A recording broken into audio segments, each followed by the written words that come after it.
Tac. Et je vais te passer la main. Hum,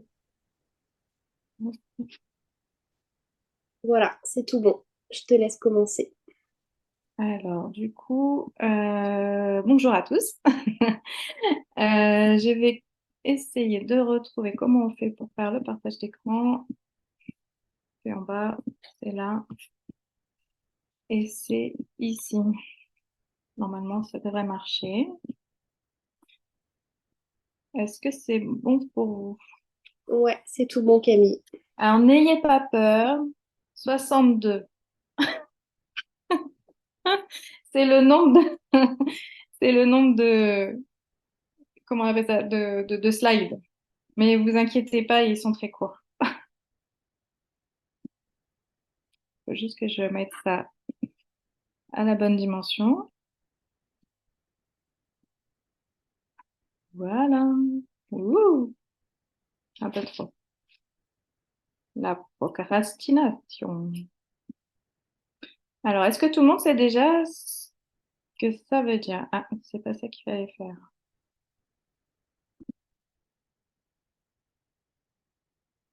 On va y arriver.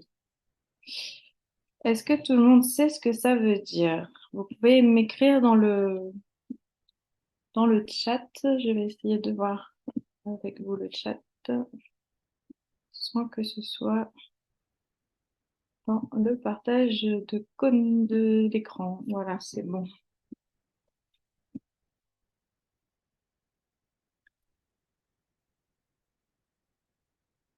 Voilà, c'est ça. C'est tout. C'est l'art de tout remettre au lendemain. Alors, je vais vous faire du coup ce zoom. Alors, je suis art thérapeute et je suis une ancienne procrastinatrice. C'est comme ça qu'on dit? Je sais plus. En tout cas, j'essaye. Je suis une procrastinante abstinente. Bref, vous avez compris.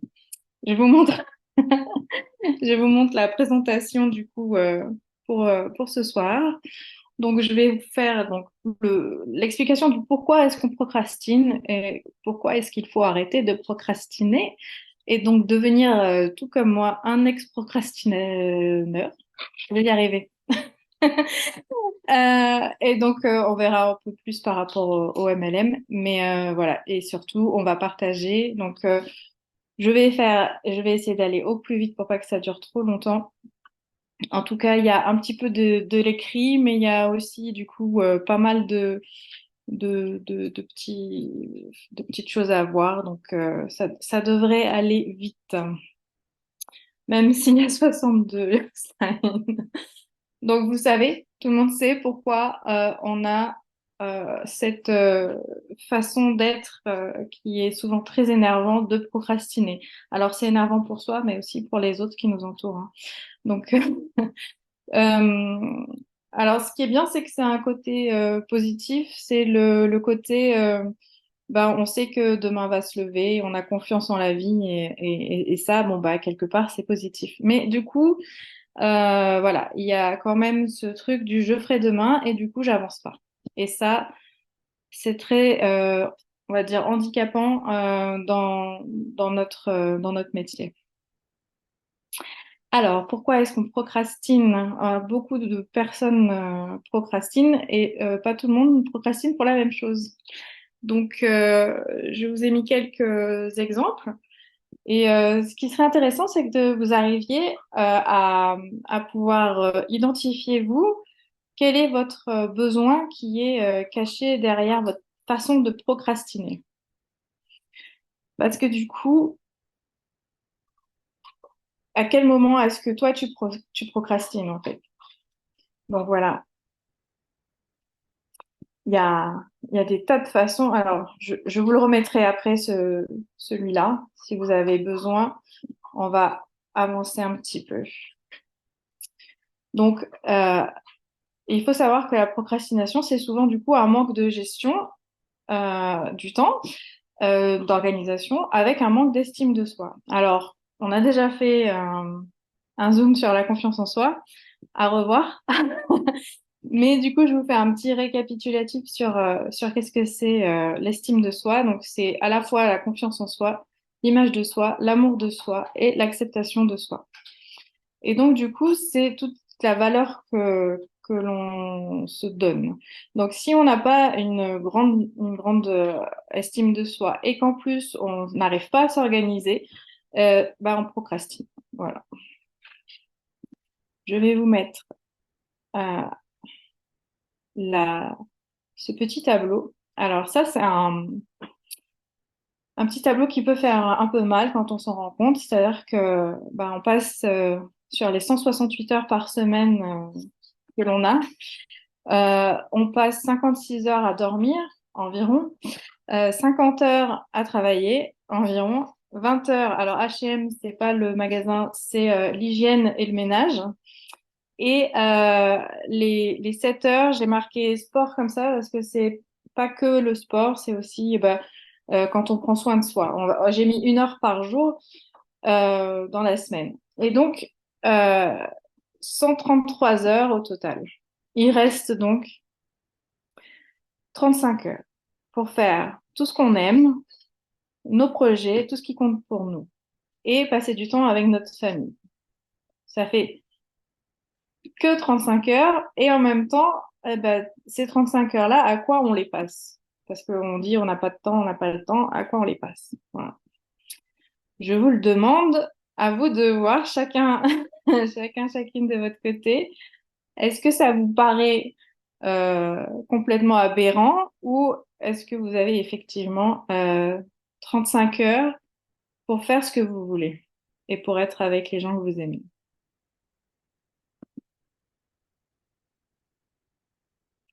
Donc 35 heures, je rappelle que c'est ce que normalement les gens travaillent dans une semaine. Alors, je sais que il y a, il y a beaucoup de différences en fonction des personnes, mais c'est vrai que du coup, eh ben les gens qui travaillent 35 heures, ils en ont encore plus pour ça, puisque là j'ai mis 50 heures par semaine. Alors, pourquoi arrêter de procrastiner? Je vous ai fait un petit laïus parce qu'on en a marre de vivre dans l'urgence et le stress, d'avoir sans cesse à chercher des excuses qui ne nous conviennent même pas nous-mêmes. Parce que si on ne fait pas de choix, ce sont les autres qui choisissent pour nous. Parce qu'il y en a marre de ne pas avoir d'autodiscipline et d'avoir l'impression de rater quelque chose dans sa vie, de ne pas donner le meilleur de soi-même. Parce qu'il est temps de réussir à tenir ses engagements envers soi-même et à réaliser ses projets qui nous tiennent à cœur. Le chagrin est où? Il y a un micro qui est ouvert. Je ne sais pas si on peut Attends.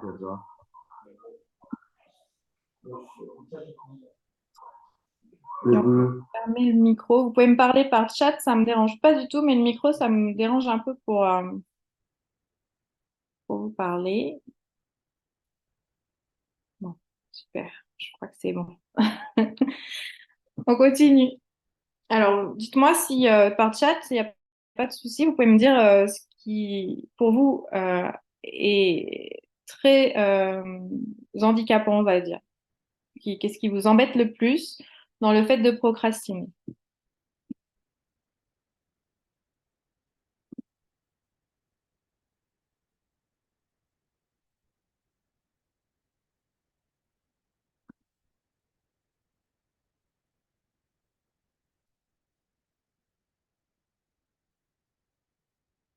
Alors, faire du surplace, perdre du temps,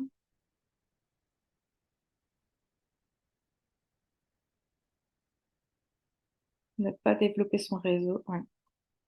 Oui, c'est vrai que c'est le plus important dans notre boulot. Pas l'impression d'avancer. Ok. Donc, c'est plutôt une gestion du temps.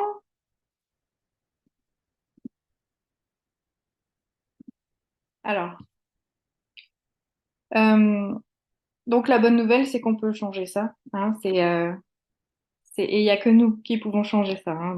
On ne peut pas demander aux autres de faire à notre place.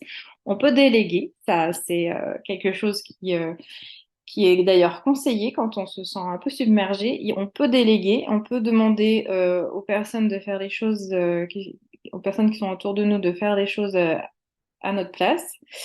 Euh, on peut aussi déléguer en payant quelqu'un. Si il y a vraiment des choses qui ne sont pas utiles pour nous, autant le faire faire à quelqu'un et lui donner un emploi. Bon, après, il faut avoir les moyens. Donc, en attendant, si vous pouvez pas, eh ben, il va falloir faire avec et changer notre comportement. Donc, c'est-à-dire que c'est maintenant, aujourd'hui, on prend la décision de changer les choses. Donc, soit, je lis le commentaire en même temps. Donc, soit vous avez le comportement que vous avez aujourd'hui, c'est du coup celui que vous avez parce que vous avez eu tout un passé. Et donc maintenant, vous allez prendre de nouvelles décisions, nouvelles habitudes, de nouveaux comportements. Eh bien, votre avenir va être différent. Et donc, c'est en fonction de ce que vous allez faire aujourd'hui que l'avenir sera différent. Donc, euh, je crois que c'est Pascal qui nous dit qu'elle, elle est hyper active. Donc, eh ben, ça existe. Alors, c'est un peu plus loin. Il faut pas le faire non plus. Je te le marque là. La précrastination, l'envie irrésistible de tout faire tout de suite. Il faut pas aller dans cet extrême non plus. Voilà. Alors, je reviens en arrière. Euh, donc, il y a plusieurs sortes de procrastinateurs. À vous de voir du coup plutôt de quel côté vous allez. Alors vous pouvez être plusieurs aussi, hein. Et du coup voilà, il y a les débordés. Alors attendez, je ne sais pas si vous voyez toute ma page. Euh, mhm. Bon, on va faire comme ça. Voilà, il y a les débordés. Ouh, qu'est-ce que j'ai fait? Mhm. Voilà. Il y a les évitants et il y a les indécis. Il y en a un quatrième, je veux dire, les flemmards. Alors, les flemmards, c'est les ados. Ne pas confondre quand même, du coup, la flemme et la fatigue. Mais du coup, la flemme, c'est vraiment fatigué psychologiquement. Euh, quand on est fatigué, c'est que, bon, il y a plein de, de, de personnes qui se sentent juste fatiguées. Et en fait, c'est pas du coup un problème de procrastination. À partir du moment où on est fatigué, et ben, c'est qu'il faut qu'on dorme. Je tiens à le dire parce que il y a quand même beaucoup de gens qui se disent ah là, j'ai pas fait ce que je voulais faire. Oui, mais c'est parce qu'il faut dormir, hein. Les 56 heures, là, c'est 8 heures par nuit. Et c'est vraiment important de les garder, celles-là, parce que on peut pas enlever trop de sommeil. Après, du coup, sinon, ben, on tourne à autre chose. On tourne pas grâce au sommeil. Et vraiment, c'est hyper important. Donc, si vous êtes fatigué, vous dormez. Par contre, si vous êtes flemmard, il y a des choses à faire. Voilà. Donc, la procrastination, c'est comme une addiction. On peut donc devenir un ancien procrastinateur comme un ancien alcoolique. On peut devenir un non-procrastinateur comme un non-fumeur. Mais ça reste un choix de chaque instant, c'est-à-dire on a tendance à procrastiner, donc on va être procrastinateur toute notre vie quelque part. Il va falloir, comme un alcoolique ou un fumeur, il va falloir se battre contre ça un peu toute notre vie. Voilà, on aura quand même tendance à vouloir y revenir rapidement. Et du coup, il y a aussi donc la précrastination, l'envie irrésistible de tout faire tout de suite. Alors ça, bah, du coup, bah, on peut pas toujours. C'est très énervant aussi pour l'entourage. Donc, il faut un juste milieu. Alors, comment on va reconnaître son besoin derrière la procrastination? J'ai fait un comparatif, enfin, pas un comparatif, on va chercher je vais pas parler de ça maintenant.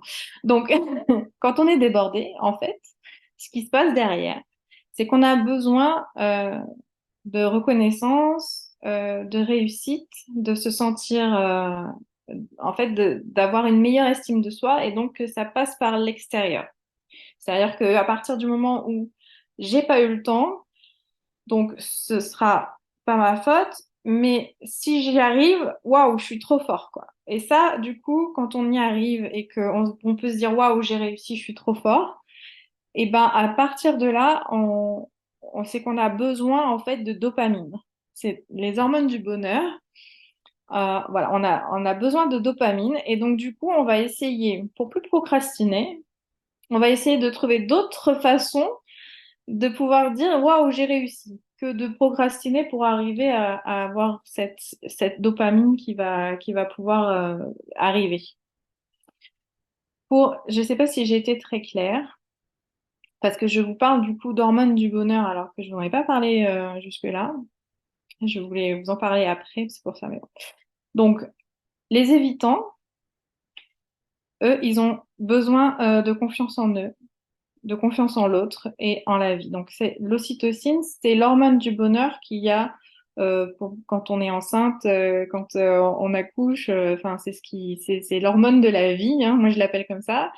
Et du coup, bah, si on arrive à avoir confiance en soi autrement que en faisant, du coup, en évitant, en disant non, non, j'ai trop peur, si j'ai trop peur d'échouer, et ben du coup, on va pouvoir aussi du coup trouver un moyen, un autre moyen que la procrastination pour avoir cette hormone-là.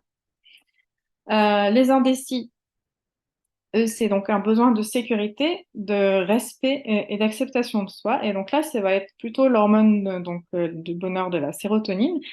Et cette hormone-là, elle est en équilibre avec l'ocytocine, c'est-à-dire que il faut un juste équilibre entre je suis fière de moi, je me sens respectée et je suis dans la hiérarchie, voilà, je me sens bien dans ma place et le fait d'avoir confiance en l'autre et de faire partie d'un groupe. Voilà. Donc du coup, les indécis, eux, ils savent pas trop, ils ont peur de faire quelque chose qui va pas et du coup, ils ont pas envie d'être responsables de leur choix. Et ben, ces personnes-là, c'est qu'elles manquent de sérotonine. Donc on va essayer de trouver de la sérotonine autrement, comme ça, on n'aura plus besoin de procrastiner. Et les flemmards, donc euh, c'est l'endorphine. Alors du coup, c'est plutôt l'hormone normalement qui vient quand on fait du sport, quand on fait des choses fun, qu'on rigole, qu'on pleure de rire ou d'ailleurs qu'on pleure tout court. Mais bon, voilà, c'est, c'est, c'est cette hormone qui vient pour soulager la douleur, mais du coup qui nous met du fun, quoi. Et donc, bah, on va essayer de trouver un peu de fun dans ce qu'on fait pour plus avoir la flemme. Voilà. Je sais pas si j'étais très claire. Donc là, je vous ai mis que donc en étape 3 il faut trouver les parades. Et je vous montre du coup bah, ce qu'on peut faire, voilà, pour avoir ces hormones du bonheur sans être obligé du coup de passer par la procrastination. J'espère que c'est clair. Voilà. Alors là, je vous ai mis du coup quelque chose qu'on va un peu plus aller en détail après. Donc, comme quoi il faut célébrer chaque réussite, petite ou grande. Donc ça, c'est euh, en fonction des hormones du bonheur qu'on a qui sont, comment dire, qui sont activées quand on procrastine. Donc, on va pouvoir trouver d'autres façons de faire ces hormones, d'avoir ces hormones du bonheur qui se sécrètent. Donc, du coup, bah, si on arrive à faire toutes ces petites choses-là que je vais vous donner après, et ben du coup, on va pouvoir avoir les hormones du bonheur qui vont s'activer et on va quand même pouvoir réussir du coup à avancer, à pouvoir bah, continuer son chemin vers nos objectifs. Donc, je ne sais pas si vous connaissez la méthode Podomoro parce que je l'ai pas mise en détail ici. Peut-être il faudra aller faire quelques recherches si ça vous intéresse. Donc, vous savez comment célébrer. Célébrer, c'est vous faire plaisir. Et ça, du coup, ça augmente du coup la dopamine et ça sécrète la dopamine. Et donc, du coup, bah, si vous faites plaisir et en faisant ce que vous faites pour avancer dans votre projet, et ben voilà, on peut se dire, voilà, si je fais toutes mes actions aujourd'hui que j'avais à faire, et ben je vais je vais me faire ma petite récompense, mon petit plaisir. Alors, ça peut être un carré de chocolat, ça peut être des vacances, du vin, du shopping, des vacances. Voilà, tout ça, c'est si je fais ce qui est bon pour moi, eh ben je vais le célébrer en fait. Et on peut aussi faire ça en équipe. Il n'y a pas de souci. Alors, après, je vous ai montré donc des exemples de morning routine et de night routine. Pourquoi? Parce qu'en fait, quand on arrive à faire tout ce qu'on doit faire dans notre journée, on a cette sécrétion de dopamine qui arrive. Ça veut dire quoi? Ça veut dire que on arrive à faire beaucoup de choses dans notre journée, on s'en rend même pas compte. On s'en rend pas compte parce que c'est devenu automatique, comme se brosser les dents, s'occuper des enfants. Il y a des tas de choses qu'on fait tous les jours, on s'en rend pas compte. Et en fait, on se félicite pas d'avoir réussi à faire tout ce qu'on doit faire dans une journée. Donc, on peut aussi se féliciter de le faire. Et si on n'arrive pas à faire des grandes actions, parce que c'est trop difficile, il y a, c'est trop compliqué, il y a trop de choses, je sais plus par où commencer tout ça, on va décomposer les actions, on va se faire des routines, comme on a une routine d'action pour travaux. C'est la même chose pour toutes nos routines en fait. C'est-à-dire que on peut aussi le faire pour le ménage, pour les menus. On peut le faire pour tout quoi en fait. Donc du coup, à partir du moment où ça devient une routine, c'est-à-dire qu'on n'y réfléchit plus, ça devient du coup quelque chose d'automatique. Et quand on a automatisé les choses, ça, c'est notre cerveau, il est génial pour ça, il aime bien automatiser les choses. Donc à partir du moment où on a automatisé les choses, et ben ça nous envoie de la dopamine. C'est pas top ça? Alors, le contrôle et la discipline. Alors, on a tendance à vouloir tout contrôler. Et ça, on se dit, ouais, c'est pas très, très bien de tout contrôler. Alors, effectivement, le contrôle, c'est l'ego qui nous demande de contrôler les choses pour pas qu'on se fasse du mal, en fait. Sauf que l'ego, il s'est construit il y a longtemps et du coup, il sait plus ce que nous, on veut vraiment. Il sait ce que l'enfant intérieur, il veut. Mais ça, c'est devenu compliqué avec le temps. Et donc, du coup, maintenant, ce qu'on veut, c'est pas le contrôle, c'est la discipline. Et donc, la différence, c'est que la discipline, elle va aller euh, pas dans la peur comme le contrôle et l'ego, mais dans l'amour. C'est-à-dire, c'est parce que j'aime ça que je vais le faire beaucoup plus, que je vais avoir envie de le faire et que je vais y arriver. Donc, du coup, on est plus dans la positivité, on va dire. Et donc, plus on va être dans la positivité et plus il va y avoir de positif. Et ça, on l'a déjà vu ensemble. Donc, concrètement, on a des outils pour arriver justement à faire venir cette dopamine avec toutes les petites réussites de notre journée. Et donc, voilà, je vous ai mis les outils qui sont connus et du coup, de les utiliser aussi dans d'une autre manière. Par exemple, je vous avais déjà parlé du journal créatif. Le bullet journal, ça, ce sont du coup des manières de s'organiser, mais qui sont propres à chacun. Et donc, du coup, on va vraiment aller focaliser sur ce que nous, on veut. Donc, c'est hyper intéressant. Mais l'agenda électronique et l'agenda papier, ça reste toujours très utile pour s'organiser et pour pouvoir barrer les choses qu'on a faites. Et rien que ce petit plaisir de barrer les choses qu'on a faites, de checker, et ben, ça nous envoie de la dopamine. Donc, checkons, checkons, checkons. Mais pour ça, il faut faire les listes. Et donc, du coup, ce que je vous conseille, c'est de faire une liste, une to-do list avec tout ce que vous avez à faire, mais une to-do, alors avec la douceur au milieu, la to-do list.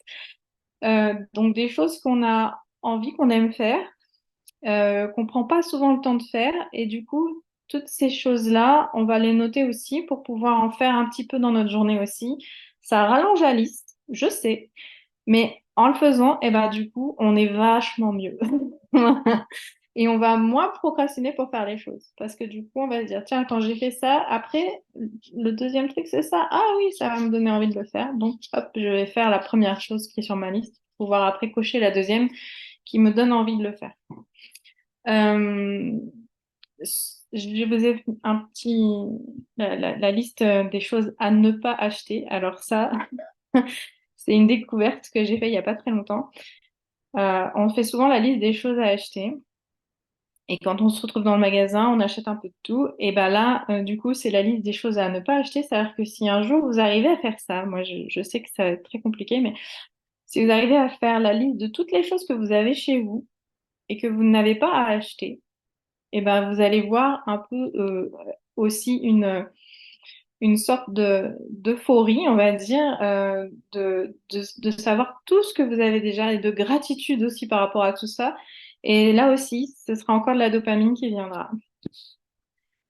Alors après, le rétro-planning, je ne sais pas si vous connaissez le rétro-planning, bon, la deadline en général, on en parle, mais le rétro-planning, c'est hyper intéressant, c'est-à-dire qu'on va savoir à quelle échéance il faut que je fasse ça, et toutes les petites actions, je vais leur mettre une date aussi. C'est-à-dire que si je dois faire une exposition le 30 juin. Je sais que à telle date, il faudra que j'envoie mes invitations. À telle date, il faudra que je fasse mon affiche. À telle date, il faudra que je valide l'impression des affiches. Enfin, voilà, c'est un exemple au hasard. Et donc, du coup, c'est vraiment hyper intéressant de pouvoir faire des rétro-plannings sur les choses qui sont très précises comme ça, et où du coup, ben, on sait exactement où on va. Et la vraie échéance, c'est celle qui ne nous mettra pas en stress avec des au cas où. C'est-à-dire que si mon exposition elle est au 30 juin, je vais pouvoir me dire, tiens, il faut absolument que le 28, ce soit calé, que j'ai tout fini. Comme ça, il me reste 2 jours pour les détails.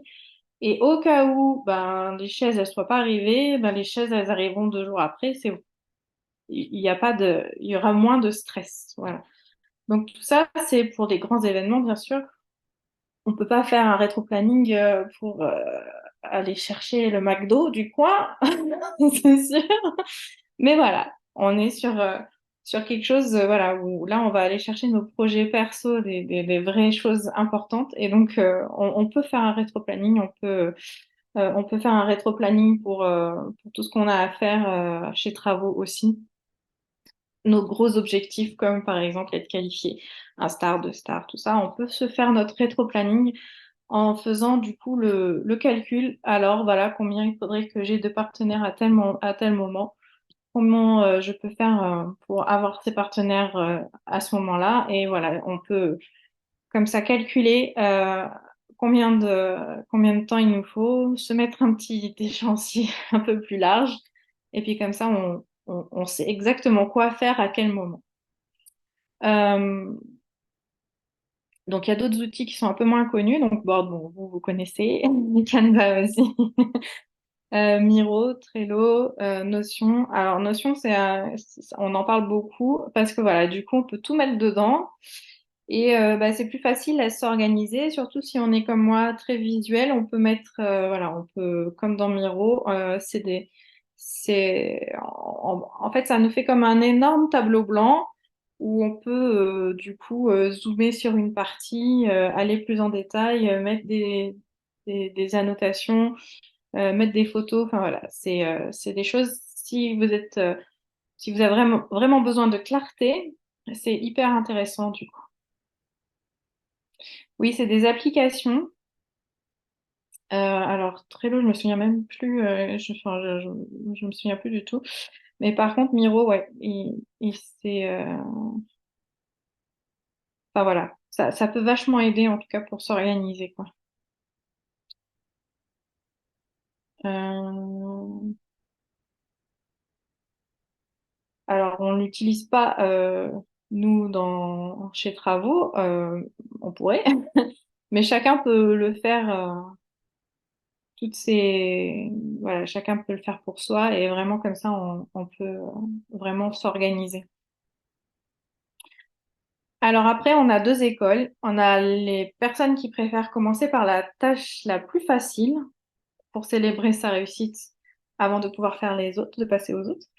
Et on a ceux qui préfèrent commencer par la plus difficile. Comme ça, après, ben, ils sont un peu plus, sont moins stressés pour faire le reste. Et ça, dans les deux cas, c'est la dopamine qui va venir. Voilà. Alors, le 3 par jour, euh, si vous enlevez vos routines, vous allez, enfin ça, si vous faites vos routines qui sont devenues automatisées, vous pouvez faire enfin moi c'est ce que je me dis, vous pouvez faire trois actions plus spéciales par jour. C'est-à-dire que bon, on compte pas les heures de travail parce que du coup, bah, on va dire que c'est comme une routine. La routine du matin, la routine du soir, et il vous reste des moments comme ça qui vont être spéciaux pour travaux. Vous pouvez dans ces moments-là vous faire donc votre routine et trois actions spéciales. Alors trois actions spéciales, pas forcément pour travaux, hein, parce que du coup vous avez peut-être aussi d'autres projets en cours, mais voilà, c'est trois actions spéciales qui vont faire que du coup chaque jour vous allez vraiment avancer. Vous pouvez vous en mettre que deux, vous pouvez vous en mettre qu'une. L'intérêt c'est de pouvoir bien visualiser qu'est-ce que je peux faire dans une journée. Et si j'ai le temps de faire trois actions, je me cale trois actions. Plus, on peut aussi, mais en général, euh, trois, ça va nous donner suffisamment de dopamine, on va dire. Euh, et en même temps, voilà, ça va pas trop nous surcharger. Parce que si on en met plus et qu'on n'y arrive pas, ça va faire l'effet inverse. Donc non. Alors, passer à l'action. Oui, du coup, ce que je voulais vous dire là, ce qui serait intéressant, c'est que vous sachiez vous et que vous le notiez. Qu'est-ce que vous préférez vraiment? Est-ce que quand vous êtes en difficulté parce que vous avez beaucoup de choses à faire, vous préférez quoi? Vous préférez faire la plus facile d'abord ou la plus difficile d'abord? Et ça, c'est intéressant de savoir comment on fonctionne parce que comme ça, du coup, on va mettre nos tâches dans le bon ordre sur notre liste. Et comme ça, ce sera beaucoup plus naturel en fait pour vous. Et quand vous le savez, quand vous conscientisez ça, vous allez pouvoir l'utiliser dans tous les domaines de votre vie en fait. Et comme le plus facile ou le plus difficile, c'est vraiment propre à chacun, mais du coup, voilà, c'est pour vous, pour savoir à quel moment vous voulez faire les choses. Donc, passer à l'action, on dit souvent, c'est maintenant ou jamais, hein. Ouais, mais maintenant, ça change tout le temps, hein. Donc, ce qui est important, c'est du coup, savoir comment s'organiser. Donc, je vous ai donné quelques petites idées déjà. Euh, et de s'y tenir. C'est-à-dire que même, et si on voit que ça convient pas du tout, ben, on va chercher un autre système d'organisation. On va trouver, je veux dire, si par exemple, on a mis le placard à chaussures dans la chambre et qu'en fait, bah, ça correspond pas du tout à notre vie parce que les chaussures, on les enlève dans le salon ou dans l'entrée, et ben du coup, on va mettre le placard à chaussures dans l'entrée. C'est tellement logique. Bah oui, mais du coup, voilà, il faut arriver à faire la même chose avec notre emploi du temps.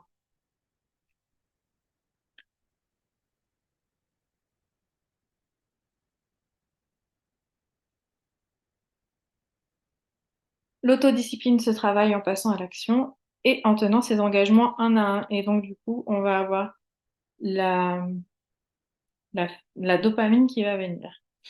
Quand quand on échoue, ça arrive. Quand on abandonne, ça arrive. Combien de fois on a abandonné un régime? Combien de fois on a abandonné d'aller à la salle de sport? Quand on abandonne et qu'on échoue, on a du coup, des sensations qui sont quand même pas très agréables. Euh, et en fait, si on arrive à recommencer derrière, et ben là, du coup, on va vraiment se donner de l'amour, en fait. Je sais pas comment on va être vraiment, on va être vraiment reconnaissant par rapport à notre courage, par rapport à notre, on pourra se dire qu'on est fier de soi, mais voilà, du coup, je veux dire, au niveau on aura cette hormone-là qui va venir, l'hormone de l'amour, de la possibilité d'aller plus loin, de se donner vraiment des chances d'arriver à nos objectifs. Donc, pour vous faire venir cette hormone-là, c'est intéressant de s'imaginer abandonné pour voir tout- toutes les souffrances, tous les qui risquent d'arriver, quel sentiment je vais avoir et comment je pourrais faire pour donc retourner dans mon énergie après un abandon. Demain, j'arrête de faire une habitude, laquelle je prends. J'ai pas pensé à ça. Bon. Euh, j'arrête de souhaiter les anniversaires à tous mes contacts et du coup, je sais que c'est quelque chose qui va pas me faire du bien dans mon projet, puisque mon projet c'est de pouvoir avoir un maximum de contacts. Comment je vais faire pour retourner après cet abandon à cette routine, à cette action qui du coup bah, que j'ai abandonnée. Et là, on va pouvoir réfléchir à comment je peux faire, qu'est-ce qui va me donner envie d'y retourner. Et ça, du coup, quand on y réfléchit, du coup, on se souvient des fois où on a abandonné des choses et on y est retourné, et où du coup, on va pouvoir arriver à faire le pas de revenir dans notre projet, de revenir dans ce qu'on a vraiment envie de faire. Voilà, c'est pouvoir revenir dans tout ce qui nous plaît plutôt que de rester sur cet abandon et de se sentir nul. En fait, en général, quand on abandonne quelque chose, on se sent nul. Mais donc voilà, on va s'encourager soi-même en fait. Si vous avez des questions, vous pouvez me poser des questions sur le chat, il n'y a pas de souci. Alors, ça va peut-être être long, ça va peut-être être difficile, mais ça en vaudra la peine. Pourquoi? Parce que votre projet de vie, votre projet, vos envies, tout ça, c'est vraiment ce qui vous donne sens à votre vie, en fait. Et si vous êtes persévérant, vous allez y arriver. C'est peut-être pas tout de suite. Ça risque d'être super difficile. Pour certains moments, ça risque d'avoir des moments de mou, des moments de bas, ça va être peut-être compliqué, mais en persévérant, on y arrive. Et ça, c'est pas moi qui le dis, c'est les personnes qui ont eu du succès, qui ont réussi, ou qui sont à des places bien, bien plus hautes que moi. Et vraiment, on est comme ça. Plus on est, j'allais dire obsédé par notre projet, mais c'est ça, plus on est persévérant, moins on a de distractions, plus on va être focalisé, on va faire comme les chevaux, on se met des œillères, mais au moins on y va, on y va, on y va. Donc pour ça, pour mettre des œillères et pour bien focaliser sur ce qu'on veut, il faut vraiment savoir ce qu'on veut. Et ça, du coup, je vous conseille de trouver une citation qui va vous revenir tout le temps. Trouver un mot qui va être votre mantra, c'est-à-dire quelque chose qui va revenir quand vous allez avoir un doute ou de pas pouvoir choisir entre deux trucs. Ce sera votre mantra. Vous allez dire si ça va aider mon projet, je le fais. Si ça ne va pas aider mon projet, je le fais pas. Est-ce que est-ce que vous pouvez du coup aussi trouver un symbole ou un animal totem, quelque chose qui va vraiment vous aider, c'est-à-dire que euh, un symbole, c'est quelque chose qui va vous rappeler, dès que vous le voyez, ça va vous rappeler que vous avez un projet personnel, qu'il y a quelque chose à faire, que vous ne voulez pas arrêter, que vous avez très envie d'y arriver. Donc, je vous ai montré Je vous montre quelques exemples. Moi, mon mot, c'est autonomie. Voilà, en ce moment, c'est l'autonomie, l'autonomie, l'autonomie. Je veux mon autonomie. L'impression d'avoir 18 ans, mais voilà, c'est mon autonomie. Euh, J'aime apporter de la clarté aux gens, j'aime avoir pouvoir les accompagner un peu comme un voyage initiatique. Voilà, donc ça, c'est mes envies, c'est tout ça. Et en fait, alors j'ai mis la licorne aussi parce que ça me plaît beaucoup les licornes aussi, mais le koala, dès qu'on voit un koala, bizarrement, on pense à travaux. Non? Ça vous le fait pas? Et donc, du coup, bah, si on se met des petits koalas partout dans la maison, ben, du coup, on va dire, ah, tiens, quand je passe par là, je vois un koala, tiens, si j'allais demander un ajout d'amis à chaque koala que je vois, un petit koala en plus peut-être. Euh, on peut aussi, du coup, avoir un petit symbole. Donc, moi, c'est le cœur bleu. Vous voyez souvent sur Travaux, d'ailleurs, je mets souvent des cœurs bleus. C'est le cœur de la confiance. Et moi, du coup, c'est ça qui me donne, ouais, qui me parle, on va dire. Donc, c'est vraiment mon petit symbole à moi. Et donc, dès que je vois des cœurs bleus, bah, du coup, alors des cœurs en général, hein, la nature nous en offre souvent. Et j'aime bien les prendre en photo. Et alors, quand ils sont bleus, c'est le Saint Graal. J'aime beaucoup aussi cette citation. Un grand pouvoir implique de grandes responsabilités. Alors, je vous le dis tout de suite, c'est Spider-Man. Ne vous inquiétez pas. Donc, Spider-Man, il nous dit ça. Pourquoi? Parce que quand on a quelque chose qui est en nous, que personne d'autre n'a, et ben, c'est ce truc-là, en général, où il faut aller. Il faut y aller, il faut creuser, et ça va vraiment nous apporter beaucoup de choses dans notre vie, quoi. Alors, ça, c'est le fait donc, ce que je vous disais, ça, si vous voyez un koala, vous avez pensé à travaux. Et ben, du coup, quand on fixe son attention sur ce qu'on veut trouver, et ben, on va le trouver. C'est-à-dire que, bah, si vous fixez votre attention sur un,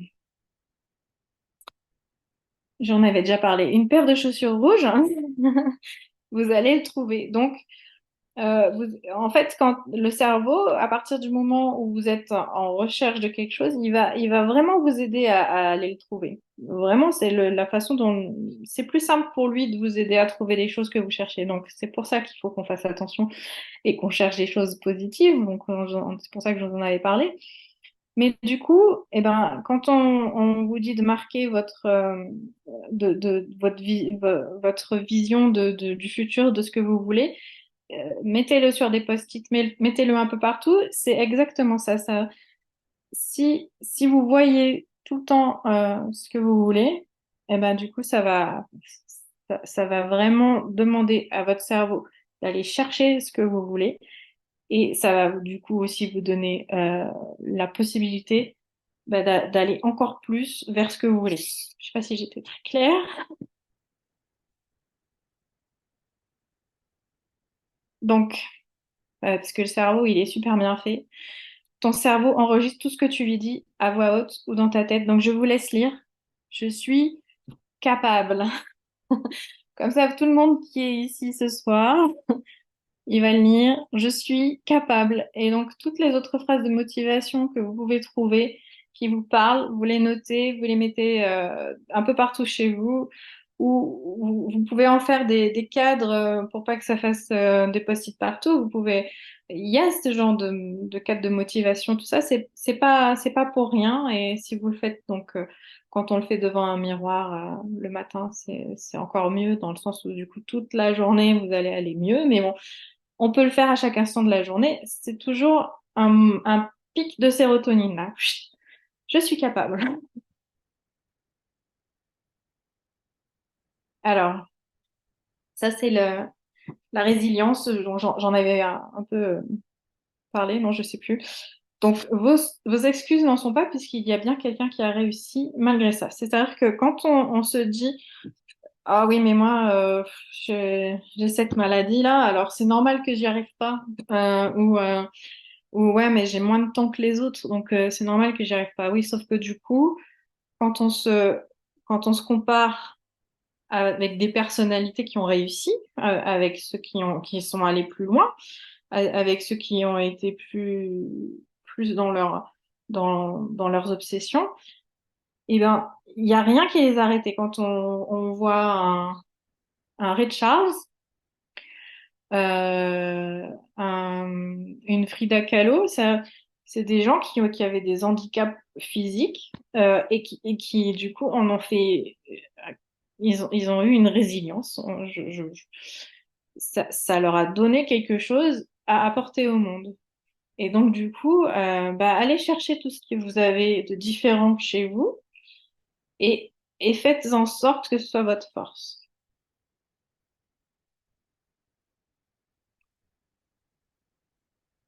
Donc, euh, tout ce qui est sport, dépassement de soi, on va dire, au niveau physique, ça va nous donner de l'endorphine. Donc, l'endorphine, il ne faut pas en abuser non plus, hein, mais il faut en avoir un petit peu. Ça nous permet du coup de plus procrastiner sur certaines choses. Donc, faire du sport, faire des choses artistiques, mais je veux dire, au niveau corporel, ça, pas des petites choses, mais des, quand on fait de la peinture géante, quand on écrit sur le sol, quand on fait des, des, des, des dessins sur le sable, enfin voilà, des choses grandes où du coup tout le corps entier, il y est. Alors ça, c'est donc par rapport au physique, c'est des conseils, on va dire qu'on entend 10 fois par jour si c'est pas plus. Et, euh, Et du coup, on culpabilise de pas les faire. Et ça, ça nous empêche, ça nous enlève, cette culpabilité, elle nous enlève l'envie de faire les choses pour nous. Elle nous dit, t'es un gros nul, t'arrives pas à faire ça. Franchement, tu ressembles à une serpillière. C'est ça parce qu'on se compare avec tout ce qu'il faudrait qu'on fasse. Et donc, pour arriver à dépasser ça, il y a la méthode du tracking, c'est-à-dire que en fait, on le fait pas parce que parfois on n'y pense pas, parce que parfois on a autre chose à faire, parce que on préfère faire autre chose. Euh, donc, on procrastine par rapport à tout ça aussi. Et donc, du coup, pour mieux visualiser quand est-ce qu'on procrastine et quand est-ce qu'on ne procrastine pas, on va faire la méthode du tracking, c'est-à-dire de faire une petite case à chaque fois qu'on a fait dans la journée. Je sais pas si vous avez déjà vu ça, je vous ai pas, je vous ai pas mis d'exemple. Mais du coup, par exemple, pour boire 2 litres d'eau par jour, je vais faire un petit tableau avec tous les jours de la semaine. Et du coup, le nombre enfin, tous les jours de la semaine, le nombre de semaines. Et en fait, sur une année, on va pouvoir voir sur un papier, comme ça, un petit format, on va pouvoir voir le nombre de jours où j'ai réussi. C'est-à-dire que quand j'y arrive, je mets la petite case en bleu et j'ai réussi. Donc, ça me donne de la dopamine. Et en plus, du coup, je visualise vraiment que je fais des efforts chaque jour pour arriver à faire ce que j'avais décidé de faire. Donc, tout ça, c'est des conseils de tous les jours, mais qui sont importants pour nous. Et pardon, quand on arrive à s'autodiscipliner comme ça sur des petites choses, après, on sait qu'on peut le faire sur des grosses choses. Donc, sans routine, le cerveau, il est un peu perdu. Avec la routine, et ben, du coup, ça file droit en fait. C'est beaucoup plus facile, c'est automatique. Et alors, on peut tout faire en même temps, mais c'est un peu compliqué. Mais on peut essayer. Mais en tout cas, au niveau de l'organisation de notre vie, il faut savoir que ce soit physique, émotionnel ou mental, si on commence à faire un changement, ça va forcément impacter les autres. Et donc, du coup, on va être dans une spirale, mais harmonieuse, une spirale qui va nous aider aussi, du coup, à arriver plus vite, plus loin. Alors, Ça, c'est un autre. J'ai trouvé ça assez intéressant. C'est-à-dire que il y a quelqu'un qui s'est posé la question de savoir euh, comment, quelles sont tes habitudes en fait. Et donc, il s'est focalisé sur comment tu fais ton lit. Et donc, là, comme on se lève, on se couche. Je sais pas si vous connaissez comment dire, cette expression, comme on se lève, on se couche. Donc, moi, j'ai décidé de me lever de bonne heure. Mais donc, du coup, voilà, comment est-ce que toi, tu fais ton lit? Donc, c'est intéressant de se poser la question maintenant. Maintenant qu'on est là, ensemble, comment tu fais ton lit, toi, le matin? Est-ce que tu le fais? Déjà, si tu as le temps, ou dès que tu te lèves, ou juste avant de me coucher parce que je l'ai pas fait le matin. Donc, du coup, je le fais juste un petit peu histoire de pas avoir la couverture juste sur les pieds. Qu'est-ce que toi, tu fais? Comment toi, tu fais ton lit?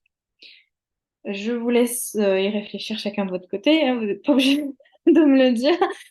Mais sachez que ça va donner euh, une, ça va vous donner une conscience de comment vous faites les choses dans votre journée. Parce que je pense par exemple que je crois que c'est Pascal qui disait qu'elle était précrastinateuse. Je sais plus comment on dit. Qu'elle faisait beaucoup de choses tout le temps. Elle faisait plusieurs choses à la fois. Et je pense que elle doit le faire dès qu'elle se lève. Ou peut-être juste après avoir fait aérer. Parce que souvent on oublie ce petit détail. Bon, je vous laisse chacun avec votre façon de faire votre lit. Mais voilà, c'est à partir du moment où on a l'habitude de faire des petites choses dans sa journée, bah, les choses qui seront plus grandes, vous allez les faire de la même manière. Si vous êtes je m'en foutiste par rapport à votre lit, c'est un état d'esprit et cet état d'esprit, ben, il est un peu partout dans votre journée, dans votre façon de faire de tous les jours, donc de toute la journée. Et ça donne du coup bien visuellement là, du coup, on voit que ben, nos habitudes en fait, elles peuvent changer notre vie. Et ça, du coup, la procrastination, si on change nos habitudes de procrastination, c'est-à-dire qu'on arrive à les oublier en ne on ne procrastine plus, et bah du coup, on va pouvoir ne plus procrastiner sur d'autres choses. Et donc, bah voilà, il faut les choisir en conscience, nos habitudes. Et il faut aussi choisir les personnes qui nous entourent. Pourquoi? Parce qu'on est la somme des 5 personnes que l'on côtoie. Ça, c'est un truc que on a souvent entendu. Enfin, en tout cas, moi, je l'ai souvent entendu. Mais du coup, c'est vrai que là, le fait d'être dans notre équipe, d'être toujours bien entouré de bienveillance, de pouvoir du coup avoir des aides, de pouvoir se parler dès qu'on a besoin de quelque chose, on est entouré tout le temps de personnes qui ont les mêmes buts que nous, qui ont les mêmes envies que nous, qui en sont pas forcément toujours au même niveau, mais du coup qui est tous dans la même direction. Et là, on peut vraiment s'aider et c'est comme ça que du coup, bah, rien que le fait de se dire bonjour le matin, ça nous aide en fait. Donc, continuons sur cette routine qu'on a là, qui nous a été donnée, offerte. Et vraiment, c'est quelque chose qui est vraiment hyper intéressant voilà, de continuer parce que ça nous donne cette impulsion d'aller dans la même direction. Toutes les personnes qui sont sur notre chemin sont là pour nous apprendre quelque chose. Ça peut faire mal, ça peut faire beaucoup de bien, ça peut faire mal. Et si les personnes qui étaient là et qui sont parties parce que bah, c'était pas leur truc d'être proche de toi, ben c'est pas grave parce que ça veut dire qu'elle t'a déjà donné ce qu'il te fallait. Et du coup, tu peux la laisser partir. T'as un petit détail sur les 5 personnes. Donc voilà, pas de distraction. Alors ça, bon, c'est quand même pas toujours évident, hein, mais du coup, voilà, il faut trouver des idées. Par exemple, si vous avez très, très, très, très, très envie de regarder les films de Noël, par exemple, euh, que vous pouvez considérer ça comme une distraction par rapport à votre boulot, et ben, du coup, il y a un moyen pour que ce soit pas une distraction. C'est-à-dire que vous allez vous en servir, vous allez vous en servir pour faire votre boulot. Et ça, c'est de la créativité, hein. Ça demande d'aller chercher des choses. Mais du coup, ça n'est plus une distraction si c'est toujours dans l'optique, dans la direction de ce que vous voulez faire. Euh, alors voilà, au lieu de dire j'ai pas le temps, j'ai trop de choses à faire, j'ai pas le temps. C'est pas j'ai trop de choses à faire, j'ai pas le temps, c'est je ne prendrai pas le temps de faire ça parce que j'ai quelque chose de vachement plus important à faire pour mon projet, pour ma vie, pour mes envies. C'est ça qui est important pour moi. Donc je suis désolée, bah j'ai pas le temps. Mais j'ai pas le temps parce que je suis dans le euh, j'ai j'ai pas de temps pour toi parce que j'ai moi à m'occuper d'abord. Je focus sur mes envies. Ça m'a rappelé la phrase. Je n'ai pas le temps, mon esprit est ailleurs. Et donc là, voilà, on est sur quelque chose qu'on retrouve à chaque fois. Quelqu'un qui a réussi, c'est quelqu'un qui n'a pas abandonné, qui, quand il a abandonné, il s'est remis à la tâche. Pour ne pas abandonner, il y a plusieurs petits tips. Donc, je sais que, je crois que Sandra, elle en a parlé un peu hier, mais voilà, si tu t'engages envers toi-même, mais aussi envers les autres, ce sera beaucoup plus facile de, de pas abandonner. Donc, si t'as pas respecté ton engagement envers toi-même, tu peux dire que tu vas faire quelque chose qui ne te plaît pas. À l'inverse de tout à l'heure, si j'arrive à faire ça, je me donne une récompense. Si j'y arrive pas, eh ben, je vais devoir faire 2 tâches supplémentaires aujourd'hui. Ça peut euh, te donner une impulsion et puis au moins ça servira à ton projet. Parce que du coup, tu vas sortir de ta zone de confort, tu vas faire plus d'actions, voilà, tu es dans quelque chose qui, même si tu le fais pas, ça va quand même t'aider. Et ça, du coup, c'est un engagement envers toi. Après, si tu t'engages envers quelqu'un d'autre, quelqu'un de ton entourage, il va falloir qu'il vérifie ton avancement. Alors, voilà, ça permet d'avoir des discussions aussi, ça permet de trouver d'autres idées. Si tu parles avec tes enfants de ton idée de faire un TikTok, ben du coup, peut-être qu'ils vont te donner d'autres idées. Peut-être ils vont te dire comment ça fonctionne parce que eux, ils savent mieux que toi. Enfin bon, il y a des choses comme ça qui permettent, voilà, si tu en parles à quelqu'un et que du coup, il vient se renseigner sur où tu en es, bah du coup, tu vas vouloir avancer, tu vas vouloir y arriver beaucoup pour eux aussi, pas que pour toi. C'est une sorte de... C'est aussi envers soi, hein, cet engagement-là, mais du coup, il y a quelqu'un qui vient te faire un petit miroir là, qui est super intéressant. La nécessité est le meilleur des professeurs. Alors ça veut dire quoi? Ça veut dire que si tu trouves une nécessité, quelque chose d'essentiel chez toi, qui fait qu'il faut absolument que tu arrives à faire cet objectif-là, il faut vraiment que ce soit réussi parce que sinon, il y a vraiment quelque chose qui va pas bien se passer. Cette nécessité-là, elle te donne un feu à quelque chose. Tu dis, bah, si je peux pas payer ce mois-ci, je suis dans la galère, je vais faire comment? Il faut vraiment que je gagne mon argent, quoi. Donc, du coup, cette nécessité-là, elle est motrice aussi. Elle va te donner la motivation aussi pour faire les choses. Donc, du coup, va chercher. Qu'est-ce qui est nécessaire pour toi dans ta vie? Et essaye de le mettre dans tout ce que tu fais. La passion est plus forte que la peur. Donc, quand tu fais quelque chose pour quelque chose que tu aimes, ça va forcément aller beaucoup plus vite, plus facilement que si c'est parce que tu as peur de manquer quelque chose. Voilà. Donc, c'est la nécessité et la passion. Donc là, il va falloir trouver un juste milieu aussi. Mais n'empêche que les deux sont des leviers et en fonction de ta personnalité, bah, l'un plus que l'autre. Un petit rappel, si tu ne travailles pas pour toi, tu travailles pour quelqu'un d'autre. C'est-à-dire qu'en général, bah, si tu travailles pour un salariat, c'est pour un patron, c'est pour une grande entreprise, c'est pour le PDG, tout ça. Là, on a la chance d'être dans un MLM où du coup, c'est chacun pour soi et chacun pour tous. Donc, on a vraiment cette chance-là. Et du coup, tu travailles pour toi, pour les autres aussi, c'est dans ta contribution au monde, mais du coup, quand même, tu travailles pour toi, pour ton projet personnel et pour arriver à tes objectifs à toi. Donc, je vous remets le premier truc que je vous ai dit.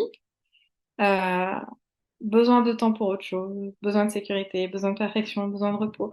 Tout ça, eh ben, du coup, on a des petites phrases qui font que vous pouvez vous prendre ça dans votre tête. Si c'est votre problème, vous prenez la petite phrase qui va avec. Donc, je vous laisse regarder ça.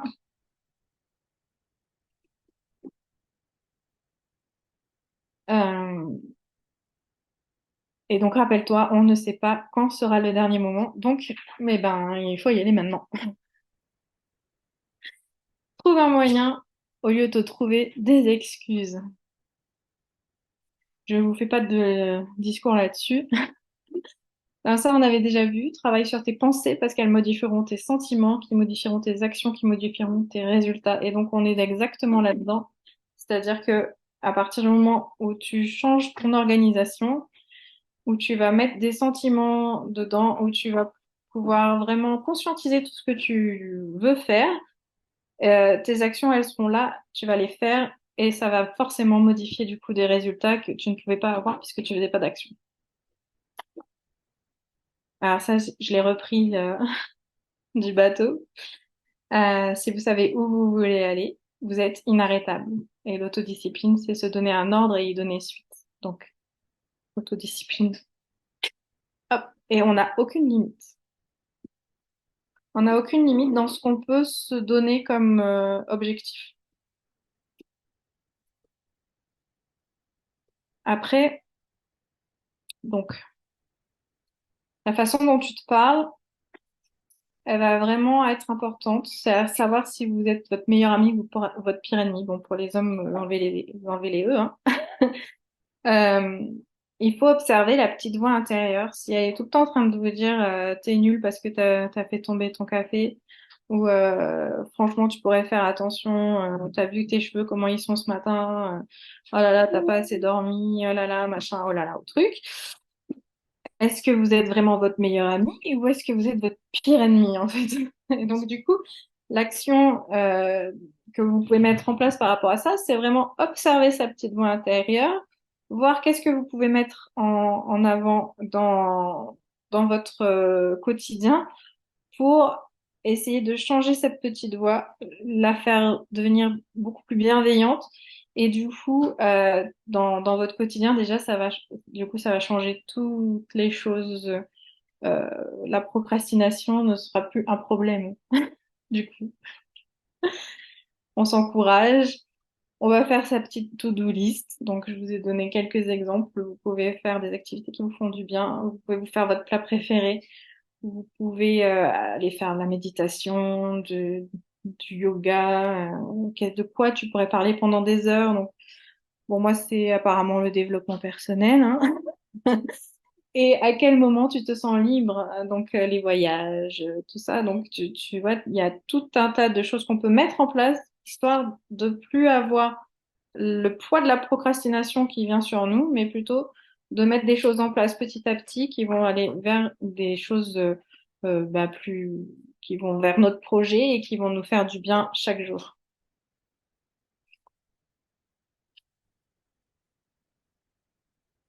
Donc, faire une pause, non, ce n'est pas procrastiner. Faire une pause, c'est essentiel, hein, je rappelle.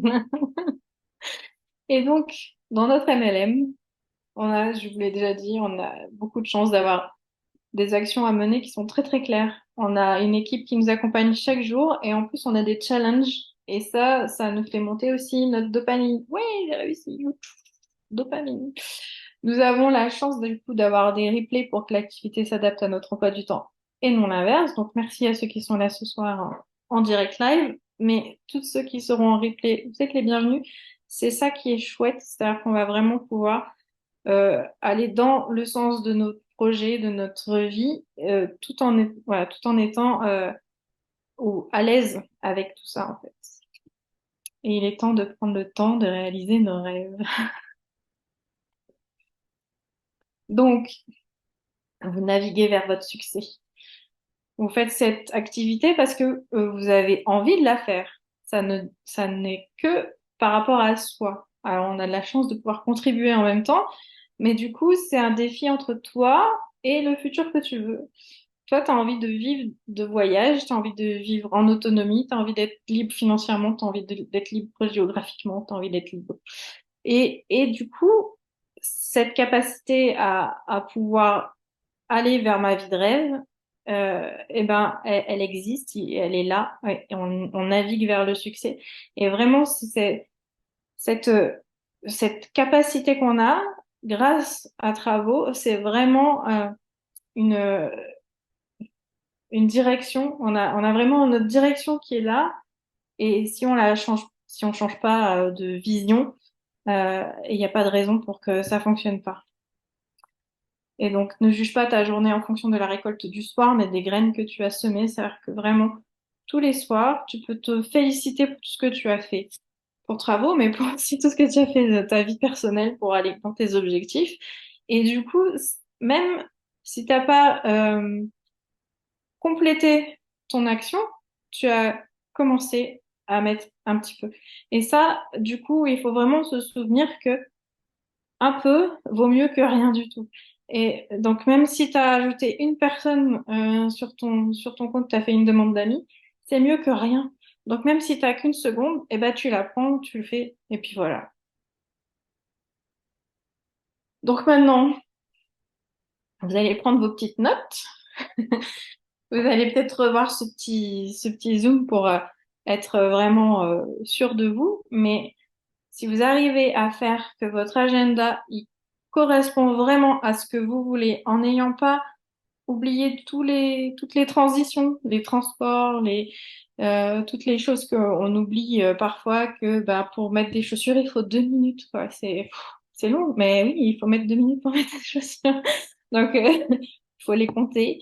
Voilà, enfin, tout ça, c'est vraiment penser à adapter votre agenda par rapport à vos projets. C'est le plus important, c'est votre projet. Votre agenda, il doit refléter votre projet. Donc, du coup, bien sûr, il y a les contraintes, on va dire, familiales, professionnelles, tout ça, qu'il faut mettre parce que c'est important de garder sa vie. Mais tout le reste du temps, vous pouvez décider que ce sera pour votre projet. Donc, plutôt que d'aller regarder un film Netflix qui parle de zombies, à moins que ça peut vous inspirer pour Halloween, par exemple. Mais en ce moment, on va peut-être plutôt regarder un film de Noël, comme ça va nous inspirer pour des stories de Noël. Voilà, petit exemple. Ah oui, j'avais trouvé cette petite. Bon, il y a la phrase de Jessica, hein. Jess, si tu es là. Sinon, je suis en bas pour l'instant, mais je suis en bas à présent. Alors, je me bats pour mon temps et j'accepte tous les présents. C'est pas beau ça? Je suis une artiste. Voilà, ça y est, c'est fini. Donc, je vais réouvrir les, les micros. J'espère que vous êtes là. J'en ai eu pour 1 heure, une grosse bonne heure là. Je suis désolée, c'est un peu long. Mais du coup, j'espère que vous êtes encore là et qu'on va pouvoir papoter un peu.